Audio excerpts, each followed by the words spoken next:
All right, coming to you from Cleveland, Ohio. We are here checking up one of my clients.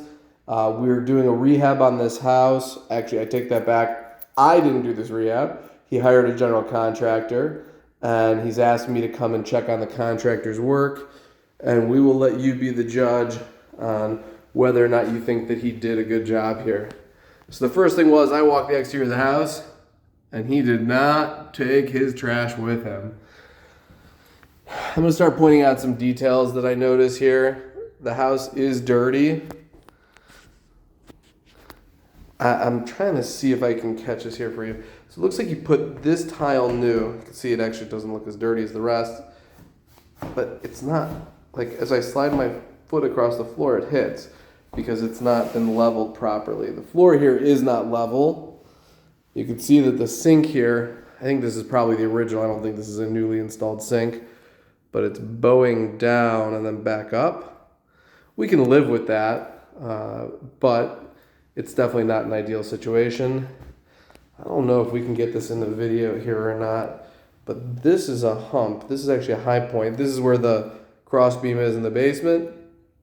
And so this stayed high and the rest of the house sunk down. So you have a little bit of a high and a low spot there. If I show you here under the counter, you can kind of see how it's slanting from left to right there. Coming back around, again, these are little things. We have no hardware on the window. I can't show this to you here, but this window has no seal, has no, the storm window is gone, and there's no screen, which is going to be a Section 8 issue. Doesn't look great that we have different tiles here. Completely not cleaned. This is where the stove goes. I can live with the cracked tile and all of that, especially when we are going to be putting a stove there. Coming into the bathroom, the cleanliness is really an issue. New surround, new setup here. Looks okay. New vanity and mirror. Let's see where the light switch is. I don't know why that vent fan doesn't seem to be working. This wall is totally bowed. I don't know if you can see that. I think this is bad. Let's see if we can figure out why that light's not coming on in here. Do we have a switch outside? Oh, look at that. The switch outside the bathroom controls that fan. It looks like you can actually switch the color, which is pretty cool every time you go in there, and hope the switch is going to be light and a little bit brighter. So, little look at the rest of the house here. Put in some recessed lighting here, which is nice. I did notice when I got here, this unit is quite warm. The thermostat, let's see if you can hear it click, is not calibrated. And so it was running. And it only shuts off when I get down to 62. So there's an issue. The thermostat does need to be replaced. The floor here is not totally level.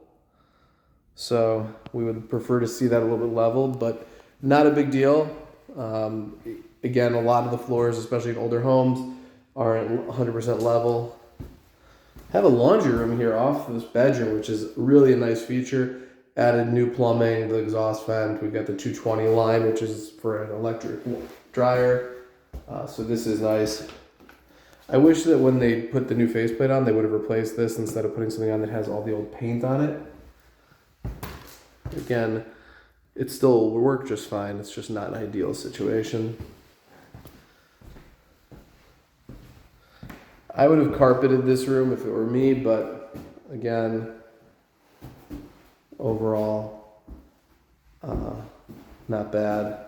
I'm going to bring you in a little bit tighter here. These are details. The drywall here is not in great shape, but, you know, can't take down the drywall everywhere. So again, I don't see screens on any of the windows here. It's a concern. It's not a technical issue. But the city's not going to allow it. Section 8 wouldn't allow it. So this is a look. I'm going to send this video over to the owner, and hopefully he can get the crew back out here without any extra expense to tighten up some of these items.